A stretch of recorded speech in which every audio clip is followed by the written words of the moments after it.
Welcome back to Power and Purpose. I'm Amanda Sloat. And I'm Nathalie Tocci.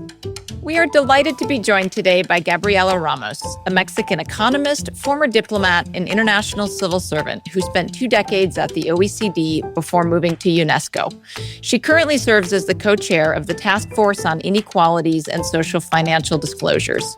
Her expertise spans international economic governance, AI ethics, gender equality, and multilateral institution building, all of which we look forward to discussing today. Gabriela, welcome to the podcast. I'm so glad to be here. Thank you for the invitation. Well, even though you live in Paris, let's start with politics closer to your birth home in Mexico. Latin America has slipped out of the headlines in recent weeks with the focus on Iran, but the Trump administration certainly has been active in the region over the last year.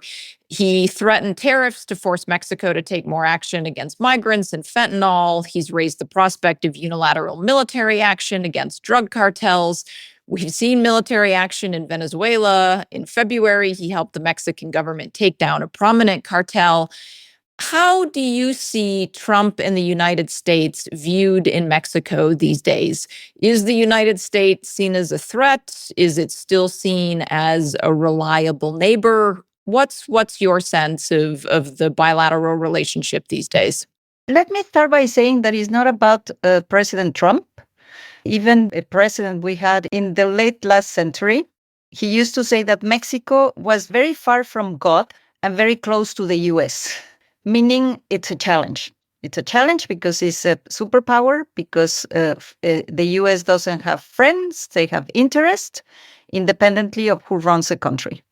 And therefore, it has always been a very intense and difficult relationship to manage because we are so interlinked, and more since we signed the North American Free Trade Agreement in 1994. When we signed the agreement, the economies become completely linked. Border, migration, cultural exchanges, history.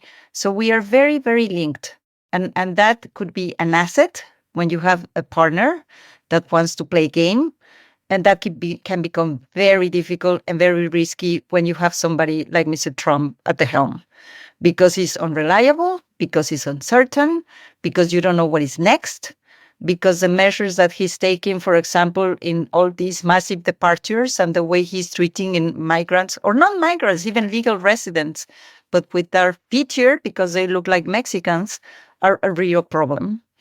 I think that President Sheinbaum had been successful at avoiding the worst interference, but it's also true because there are a lot of people in the U.S. that understands that Mexico is too important to the U.S. and creating instability in Mexico would be far worse than anything else. So I think that this has limited the kind of actions that we know Mr. Trump would like to have, like pursue the drug dealers themselves. They have not done that. But it's very, very unstable, and it's very risky, and it has caused a lot of havoc in Mexico. Is your sense that attitudes of the Mexican people are changing towards the United States? I published a piece recently in the Washington Post talking about how much attitudes have changed in Europe, that students don't want to study in the US anymore. People don't want to go there on vacation. I'm curious if those are similar attitudes that are changing in Mexico, or if because of the history and proximity, those dynamics have largely not been affected. I think it's having an impact, short-term impact. There is, by historic standards, very, very low migration, which is interesting. The crossing the border from the Mexican side has just cooled off very, very low. Yes, there is this sense that it's no longer safe to go to study in the US, although there are a lot of scholarships and programs that I would think will continue to impact positively on the decision-making for students in Mexico. I think the short term is very bad. Long term, I'm not sure, because we're very interlinked. And there are millions of Mexicans, first, second, and third generations in the US. So these links are very difficult to break just because of a very bad period of relationship. Although it's true that the famous need for diversifying the links is becoming much more a strategic element, particularly for the business sector, but also for students. There is a massive flow for Mexicans to Spain, for example. We see more Mexican students choosing to go to the Netherlands, to the UK, but I'm not sure this is going to be long term because geography is this destiny. It's just an impressive, attractive country, the US. Now it's going through very bad times, but it's a very interesting country and it's very close. So I don't think that long term, hopefully we will get a decent presidency sometime in the US. I would think that maybe not resume in the very same way because now that you have been beaten so hard, it's difficult to recover trust just fully. But I'm thinking that the links and the geography is too strong to just derail this relationship.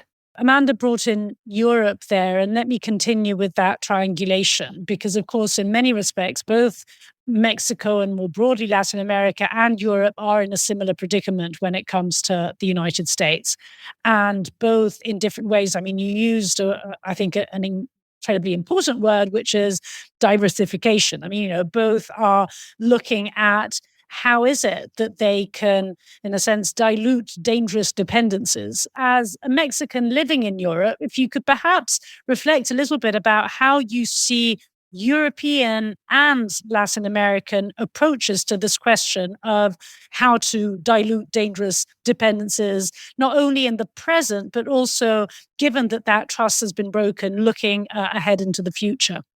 My reaction for Europe maybe is different than from Mexico because Mexico needs to be super active and very fast. And it's one country and it's one president and we're a presidential system.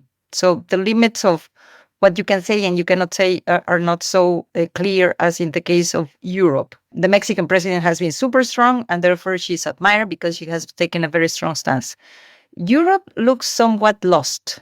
In many ways, you can see some countries like the president of Spain being very tough, very strong, very clear, very independent. But then you see the European Union trying to get to grips into this thing. And therefore, the messaging has not been very fortunate, I think. It has been clumsy. It has been noisy. It has been not coherent. All of us, and I am, of course, admirer of the European values and the way that Europe has come together and overcoming so many differences. We wish we had a stronger European voice, which we don't. On the other hand, knowing Europe, we also know that things are moving. We are seeing how the European Union is trying to build instruments to counter this thing. We know, I mean, I'm not very fond of the fact that Europe is investing so massively in defense.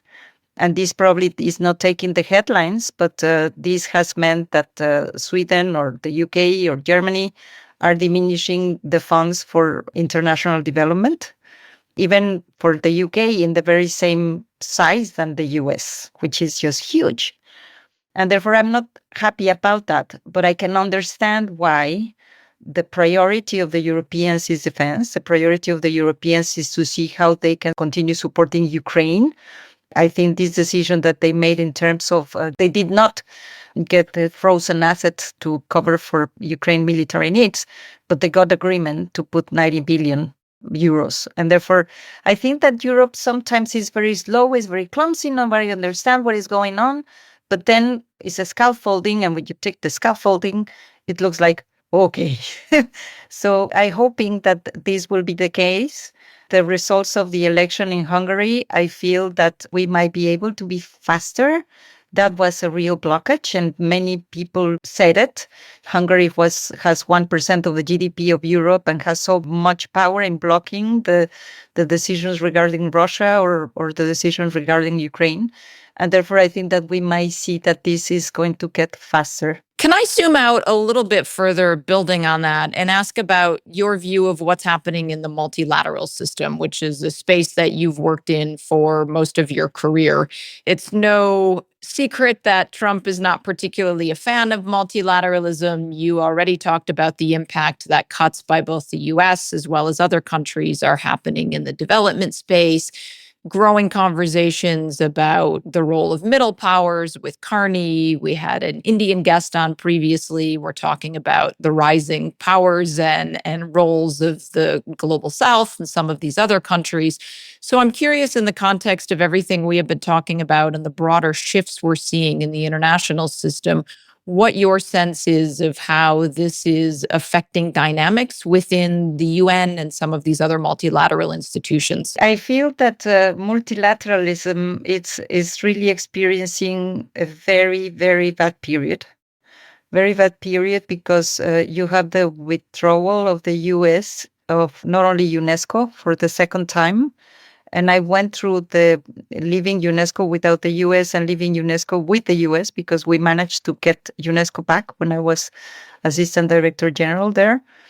But then they left the UNCTAD, they left UNPA, they left the Council of Human Rights, they left 60 institutions, cutting the contributions, which at least is 20% less of the budget of the institutions. And it might sound like, okay, you need to adjust. 20% less is huge. And then the worst part is the disappearance of the USAID, the American institution that really channeled lots of funds for international development. So the multilateral system is in disarray because of the funding, but it's also disarray because it's very interesting in my experience. The US is always a difficult partner, no matter who is at the helm, because they're so powerful, because they're so big, because they have so much leverage. And therefore, from my experience, when I was Sherpa to the G20 and during the first Trump administration and the second time, what really was worrisome was that the US has always been an organizing force, always. And you can be with them or you can be against them. But they were always organizing the conversation. They were always putting themselves in defending human rights, in trying to foster certain agreements. And whenever they agreed, things get done, like it happened with the climate agreement. It was Mr. Obama with the premier of China, and then, of course, the French diplomacy. But at the end, it was really this power broking that the US has. So now you have this huge vacuum. And when you see that some delegates of the US can refer to the human rights framework as the so-called, because I heard it, the so-called human rights, it's like we are really lost. And then you have many other countries that are not very fond of human rights or those frameworks for the matter that gain a lot of space. So this is the real problem of leadership, lack of organizing center there. And not only that, there is a full attack on international institutions. For me, the response of the international institutions has not been as effective as it should. If I was the Secretary General of the UN, I would have called all of my institutions to ask them to show the world what they have meant in their work. How many millions the World Food Programme has fed? How many have not died because of them? How many businesses have been promoted to a change because of the WTO and to understand global international trade standards and the certainty that that provides? How many students have been able to go to school because of UNESCO or UNICEF? Look at the impact. And that's my problem with the UN system, that is not very fun in looking at the impact. How you change things on the ground. But we do change things on the ground. I know that the UN system can become cumbersome, and it's true. It needs reforms. It's very slow. But it's very slow because we have 195 countries agreeing to each other. Come on. And the things that we achieve, like the recommendation on the ethics of AI, which was very difficult to negotiate. And it was a recommendation. It's not binding, but nevertheless, it's an international standard. It's not easy. But when countries get together and agree on something that they want to achieve, they produce magic. And therefore, it's the member states that need to put their act together. So where do we go from here? Now that we have this reality check, I feel that then, as Mr. Carney said, it's very important that other countries pick up the pieces and try to build it up, at least to build a bridge until we get better leadership, or leadership that is more interested in international cooperation. And this was well done, I think, in the very first Trump presidency by President Macron, when he called everybody to recommit to the climate agreement. I think we need to be something of the sort, because there's so many frameworks that are at peril now, where other countries might say, oh, no, Climate, I'm not sure if I didn't really agree on that or not. It's very important that at least we try to preserve that until we get better leadership. We need some countries to step up.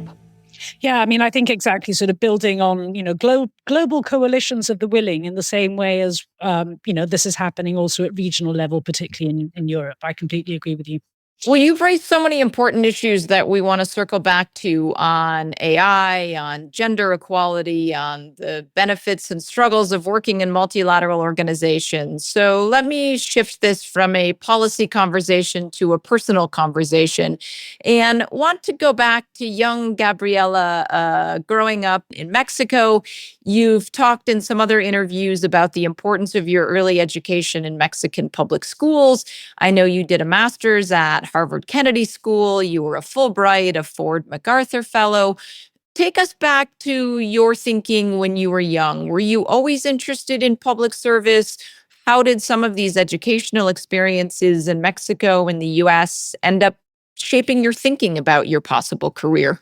Well, I think everything starts at home. And, because I work a lot on gender issues and trying to understand all these social codes and norms that put women in one place and men in another, I started to look at how I was raised. And of course, I felt very lucky because I had my mom and my dad. Both of them were so independent minded and so ahead of their time because they were in the 60s. My mom could have been a very traditional, nice housewife. She wasn't. She was a marathonist after she tried to find her own way. My dad was an engineer. And they were always very interested in ensuring that their children fulfill their full potential. Not in the sense of you're going to be the best and you're going to be the brightest, but in the sense of service. I was born in Michoacan. Michoacan, unfortunately, is a state that was fine when I was born. Now it's becoming a very tricky state, not very well governed. But I still remember my dad had a ranch. He was an engineer and he had a factory, but then he also had a ranch. And I remember going to the ranch, which was beautiful. And then I was looking at the neighbors of the ranch, all these very skinny families, poor families. And I was very young. And I was looking at their houses with no light, with no floor. And it was very sad. You cannot forget when you see a little skinny girl coming out of a very shabby house looking at you so dirty. I'm like, no, this cannot be. In any case, my dad was amazing because instead of saying, my girls, you don't go out because you're girls, you take care of your dresses, you are so, no, they would always say, oh, my girls are going to be doing fantastic things in life. I was very young and I was thinking, what is he thinking about?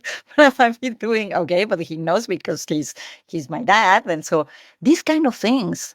And I would like to tell all of the families to say that to their children. You're going to do great things. You don't know what, but you're going to do great things. And then they, of course, invest a lot on education and things. Actually, when I decided to go to public policy and foreign affairs, because I decided to study international relations, my dad said, what? You should be an engineer.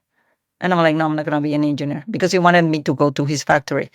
But that was very interesting because then, fast forward, I launched a movement in Mexico in the early 2000s when I was the head of the office in Mexico to promote more girls going to STEM. And I was going with the Minister of Education to all of his trips to bring mentors, women engineers that would talk to the girls in the schools to let them know that they could be whatever they wanted to be. And I invited my dad once and my mom to come. And then my dad told me, you are an imposter because I told you to be an engineer and now you're promoting engineering. And I'm like, oh my God, you're right. But then I said, you know that it doesn't matter. The fact is that you thought I could be an engineer. That was what is important. It doesn't matter what we do in life. So I think this is really important to try to encourage families to see that the potential of their children, and particularly of girls, is shaped by the comments that you make day by day. And therefore, I think this is a very important thing. And then, of course, I went to international relations, which was making him not so happy. But my professors there then recommended me to go to the Foreign Service. I went there. I was happy. I joined the Foreign Service. I always invested a lot of effort. And therefore, I was first in the promotion in 1989. And I was invited by the foreign minister to work with him, which I was thrilled because I didn't know anybody. I didn't have any political links. I didn't have any recommendations, only my professors and my school that believed I should be joining the Foreign Service. And I did. But then for our listeners, it's not always funny over cereal because as a woman, then you need to make choices. And my first post as foreign official was Paris. And I was like, yes, I'm going to Paris. Well, surprise, surprise. My husband really was not ready to move. I had a little baby and I was expecting a second baby. So no Paris, no foreign service. Thank you very much. So I had to quit. I launched my own consultancy then. I saved the whales in Laguna San Ignacio in a huge campaign. I worked to allow Mexicans living abroad to vote in the elections. But then I was invited to join the OECD. I didn't want to do it because I had my little girls. But then I was convinced. I applied for the job in Mexico City. And then the rest is history because a very prominent Mexican became the Director General of the Secretary General of the OECD, and then he invited me to come. So the rest is history. Let's go to that history, because one of the questions I'm often asked and I struggle to answer is this question of the national versus the multilateral, right? Yes, I want to work on foreign policy. Yes, I want to work in public service. But should I pursue a career as a national diplomat, or is a multilateral setting the right choice for me? If you could talk us through a little bit how it worked out for you. I mean, I understand that eventually you left the diplomatic service essentially because of personal choices. But are there particular characteristics that you feel fit best with one as opposed to another? Are these actually not mutually exclusive in the way in which people should be thinking about their careers? well, that's a very good question because it brings the students to think that they can organize everything because of the choices they make, but they actually don't. And I'm sure that you agree with me that life takes you. The only thing you can do is to be well prepared for when the opportunities arise. I never thought I was going to be in the multilateral. I always saw myself as a diplomat for my government. And that was a source of pride because it was great to represent your country, because I negotiated the Anti-Bribery Convention, and it was great to be sitting there and to bring the interest of your country. That I feel is one of the most rewarding feelings, to bring the voice of your country to negotiating tables or to bring the voice of your country to different meetings or gatherings. I could have stayed there. And it was only the timing, because what is very interesting is that when Angel Gurria was elected Secretary General of the OECD, I was the head of the OECD in Mexico. So I was still in the world of I am in my country. I'm going to continue. And I was working actually particularly for my country to reform different policy areas. So when Angel Gurria came and I started working for him to help him in his uptake of the job, he invited me to go to Paris and join the OECD internationally. And I said no, because I thought my husband is not movable, but I will continue working for you here in Mexico. And he said, okay, thank you. And then one night I was having dinner with my husband and I said, well, it would be so great to go to Paris. And twice I say no to Paris. That's not great, no? And then he said, why did you say no? I said, because of you. And he said, well, 10 years have passed, and that time was not possible. This time it might. I'm like, what? So you see, it's more how the opportunities presents. And the only thing that young people can make is to be super well prepared, wherever they are, to be ready to take the opportunities when they come and then move on. The comparison between foreign policy of a member state and multilateral setting is very similar and is very interesting. Because at the end, you are using a tool that can be your negotiating power in the government, or you're convening and trying to bring countries together to agree on certain things to achieve positive outcomes for the world. And I feel it's always the outcome-based that has driven my agenda more than the tools that you have. The tools that you have, you just use them. The outcomes is what we really need to pursue. Can I follow up and ask you about gender dynamics throughout your career? I know you've been very active on gender equality. It's something that you've worked on in the digital and AI world in terms of concrete measures to address the role of women there. But I've also been struck over the last couple of minutes as you've shared some of your personal story, the way some of these gender issues and also family issues, to make it broader, have played out. You talked about the expectation of your parents in some ways. You've talked about the dynamic with your husband, about the very real choices you faced as a mother and a policy professional. And I know for a lot of young people thinking about going into these careers, especially international careers and ones that require movement, these are going to be the hard choices that they are going to have to make. So my macro question is more on the struggle for gender equality and how we deal with that in the workplace. But I'm also interested in how you navigated that personally, and especially when you reflect back on your career, leaving the diplomatic service. It's ended up leading to other good things. What lessons you take away from some of the very real choices and trade-offs you've had to make to balance your personal and professional career?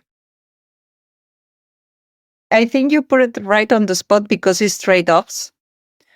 I think that you need to be super flexible. I still remember a very good friend of mine, Benedict Lahr, who was the economist in charge of Mexico at the OECD. She always told me women have right to 2 things out of 3. Never 3, just 2 out of 3, and you make your choice. Husband, children, or professional career. And I was like, no, yes. Or you are divorced and you have your professionals, or you have your children, or you have your, no. I said, no, I want them all. And I think that girls or women that are listening to us, they need to be a wanted all women. And that means that you always need to be struggling. When I said no to the first promotion, which was Paris, Amanda, it was Paris. I know. It's hard for our listeners to imagine somebody giving up the chance to go to Paris. I have to say that I hated my husband. I said, how is it possible? He's blocking me. He's not. And then I started thinking I said, no. He has been very supportive many times. And now I need to be supportive. So you always need to be clear that it will demand, having a husband and children would always demand to find the equilibrium. The real question here is, how do we ensure that women has the same chances? And how do we ensure that the systems that allow for people to succeed in their professional careers is better prepared to support women needs and personal situation? And we saw it when we launched the gender strategy at the OECD. It was women have no limits. We are having more girls that graduate from university. We are having better grades from girls in schools, although in Afghanistan, they don't allow girls to go to school. So we are backtracking in many ways on gender rights. But the fact is that as soon as you get into the maternity stage, women drop from the labor market. It's an M shape. It's just amazing. And then they try to get back to the labor markets after the kids are a little bit in school, but they never get to have the same opportunities they would have had if they didn't do a break. And therefore, it's not for women to fix women reality. It's for the system to allow how? Dual parental leaves. So you at least take the incentive and on a take it or leave it basis. So it's not that your husband passed to you all his leave, but that he needs to take it. Because in that way, you are sending the incentives for the businesses not to think that because a woman is in a childbearing age, she's going to be leaving and it's better not to invest on her. These kind of things. The question, as I said, that the STEM is really for boys. How come the schools continue to hold those kind of messages where maths is for boys and girls are for nice things? So my work for gender has not been really to, of course, I mobilize women. I have partnered with so many amazing women that have moved the agenda, but it's more from the policy side. What are those policies that will help us to push? You mentioned the question of the ambition the family has on children. In the PISA report at the OECD, we did an analysis on gender expectations. And it was just shocking because families don't expect their women, their girls to be engineers. They have lower ambitions for their school journey than for men. And then, surprise, surprise, when you ask the top performer girls in the PISA maths report if they are good in maths, 30% will say yes. So I think this is the kind of things that I have been pursuing. I think another major success of yours has been, the work that you did in terms of ethical guidelines on AI. So there's a lot there. Something, though, that we're very keen to talk about in this podcast is when things don't quite go according to plan. I was just thinking back at when we last met last year, and you were campaigning to become UNESCO Director General. And in fact, you were the only female candidate amongst 3 finalists, and you were the first Mexican woman to stand. After we met, you then withdrew your candidacy. And I'm just wondering if you could talk to us or share whatever you want to share about what happened there, but especially how you felt about this. Did you live it as a failure? Was this something that you, in the end, learned from? Did you feel that it took you to perhaps a different destination, that it wasn't quite the one that you had planned, but it is great nonetheless? Many of our listeners look at all of the amazing things that our guests have done. And of course, behind those amazing things are all sorts of other things that are just as important, but perhaps don't get as much visibility. We had such a great conversation when I was a candidate. It was great to see you in that position. I have to say that first, it was a failure, yes. But I can tell you that being the candidate nominated by your country to participate in this kind of high-level competitions has been the greatest honor. And again, going back to the question of representing your country, that's the ultimate, representing your country. So for me, I will do it again, even though it was very painful not to win. What did I learn from that? That is not only about merit. And you should not be thinking that, oh, I have all the credentials, my credentials are the best, because at the end, countries have so many interests and so many things to change that are not even related to the topic at hand. Many countries will exchange their vote for a candidate for something completely different that is not linked to the future of the organization. I learned that, and it was very painful, because probably I arrived with a more Pollyannish view that countries were really willing to get the best in terms of the proposals of how to handle the institutions.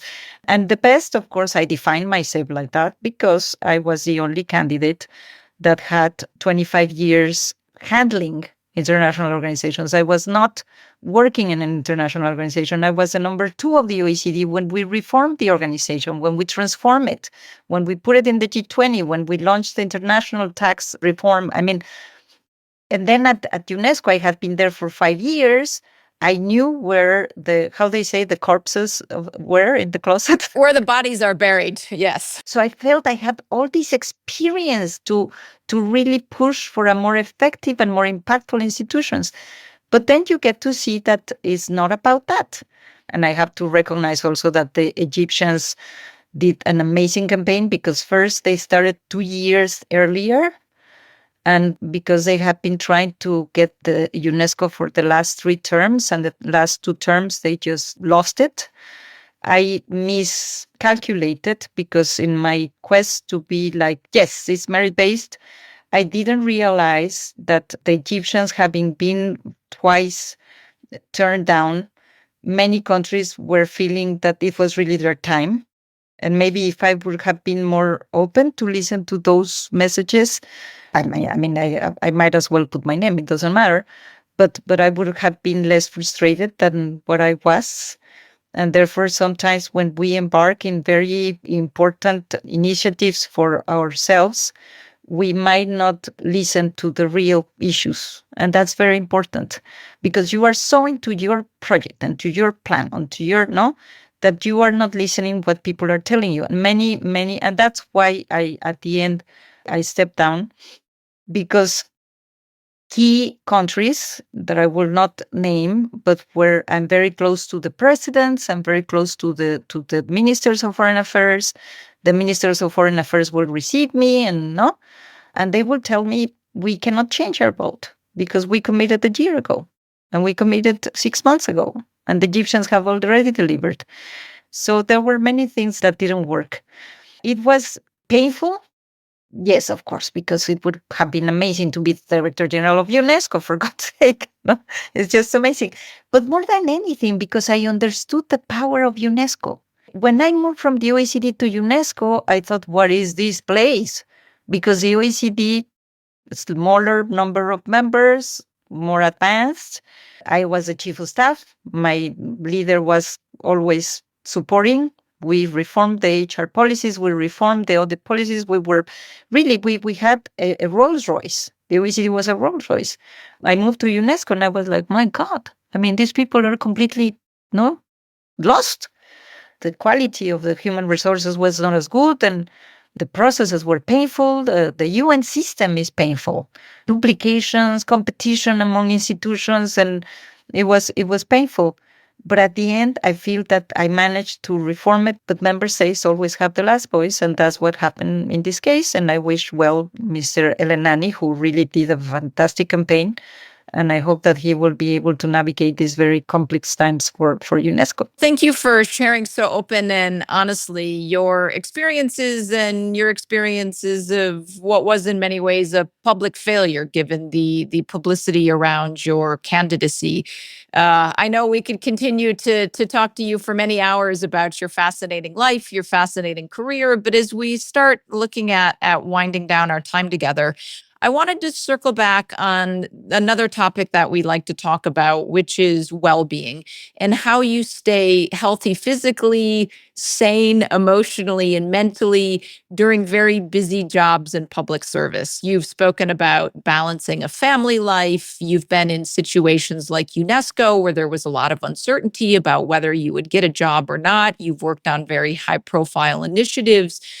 What are some tools that you have found to enable you to stay healthy and connected and maintain a sense of balance in your life? It's a very interesting question because I always think I'm not in balance. I try to keep well-being, and of course, there are things that we know. Sports. I'm super sportive. I did triathlon. I did a marathon. I continue to cycling. I continue to run. This is my escape bulb, and that's important. My husband is also super sportive, so we are two of a kind. But I would say that what really keeps me going, and I think keeps me sane, is the realization that there is so much to be done and so much to be fixed. And I don't want to sound arrogant, but really having this sense of purpose. But I think there is so much to do in this world that we cannot waste the possibility of us helping to do something. And then the chances present itself. And so if you go through life achieving these things that improve people's life one way or another, you become addictive. And that's what keeps me strong, thinking that there's so much to be done that we cannot spare any moment. Big or small, life give you small opportunities, life give you big opportunities, you take them and run with them. We normally ask our guests to share with us one thing that has given them joy, that has made them smile over the last few days. I can say that the Hungarian elections, because I'm a progressive and I'm a real social animal. And so I'm very glad that we have a normal government there. No, but it makes me smile meeting people like you. It makes me smile getting to know Kaila Satyarthi, the Nobel Prize that is saving kids out of slavery. To know this lady, the Minister of Gender in Tunisia. I want to tell the listeners that there are more good people around the world doing fantastic things. The problem is that we always see the headlines, and the headlines are not very positive. But I'm always thrilled to see people that are doing things like this lady that I talked to you, the Nelofar Soros, who is now a refugee in New York. What give this girl, 23 years old, that she wanted to allow women in Afghanistan to run in the streets because they couldn't do it even before the Taliban. And she organized herself to do it. That's what makes me smile.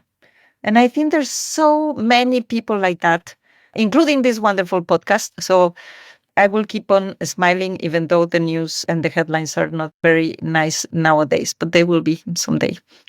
Gabriela, I really think that not only are there so many of these people around, but that it's really up to us to ensure that we are and we will continue to be ever more connected. So I really wanted to thank you for this wonderful conversation. It's been actually really uplifting.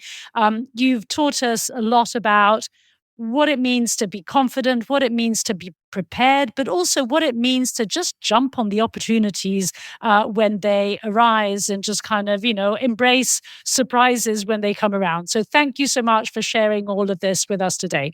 No, thanks to you for doing this wonderful podcast. Thank you so much. I am sorry the listeners could not see your beautiful smile, but I think they could hear it in the infectious energy and positivity of your voice. Thank you so much, Gabriela. Thanks to you. Power and Purpose is an IE Insights podcast produced in association with IE University and Johns Hopkins School of Advanced International Studies. Production and sound design by Reptile Studios. We'll be back soon with the next episode. Make sure you never miss an episode by subscribing to Power and Purpose wherever you get your podcasts.